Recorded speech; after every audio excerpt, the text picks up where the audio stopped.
സബാറ്റിക്ക ഇന്നത്തെ നമ്മുടെ ബ്രൈഡിന് ആകെ ഉണ്ടായിരുന്ന ഒരു കണ്ടീഷൻ എന്ന് പറഞ്ഞത് എന്നെപ്പോലെ സുന്ദരിയാക്കുക.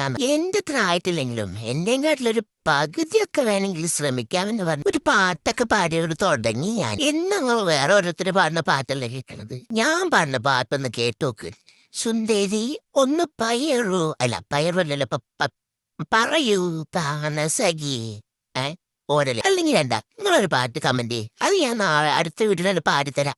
അതാകുമ്പോ ഇങ്ങനെ ഉണ്ടാവും. പിന്നെ ഈ പാട്ടിലും എന്റെ സൗന്ദര്യത്തിലെ ലയിച്ചിന് കാര്യങ്ങൾ ആ കുട്ടീന്റെ മുഖത്തേക്ക് നോക്ക്, എന്താ ഭംഗി. മേക്കപ്പോടെ വന്നപ്പോ അടിപൊളി. ദേ കുട്ടി പിന്നെയും കുട്ടിക്ക് എന്റെ മുടി പോലാക്കണമെന്ന് നടക്കൂല. ഞാനതെല്ലാം കൂടെ പൊത്തി അങ്ങോട്ട് വെച്ചു. ഞാനാക്കണ അങ്ങനെ പൊത്തുന്ന സമയത്ത് ഞാനിങ്ങനെ ബേക്കിക്കും ഓളിങ്ങനെ മുന്നിക്ക് വലിക്കും. എവിടുത്തെ ഏർപ്പാടാന്നാ പിന്നെ ആദ്യം തന്നെ മുന്നിക്കാൻ വെച്ചാ പോരെന്നോ. അതേ സെറ്റിംഗ് സ്പ്രേ കഴിഞ്ഞു. ഇനി ഞാൻ ഇനിയിപ്പോ വീഡിയോയിൽ കാണിക്കാൻ വേണ്ടിട്ടേ കുറച്ച് വെള്ളം മറിച്ച് സെറ്റിംഗ് സ്പ്രേയിൽ വെച്ചിടാൻ കേട്ടോ. ഞാനോട് പറയാനൊന്നും കണ്ട ഇതെങ്ങനെ ഇറക്കി വരുന്നുണ്ടോ?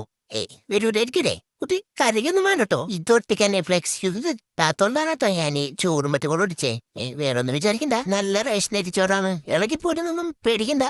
പേടിക്കണ്ടെന്ന് തോന്നണു കേട്ടോ. കൊറേ നേരമായില്ലേ ചൂടെടുപ്പിന്റെ നീ കുറച്ചിട്ട് കാട്ടോട്ടോ. സൂക്ഷിച്ച് നോക്കണ്ടോ ഉണ്ണി.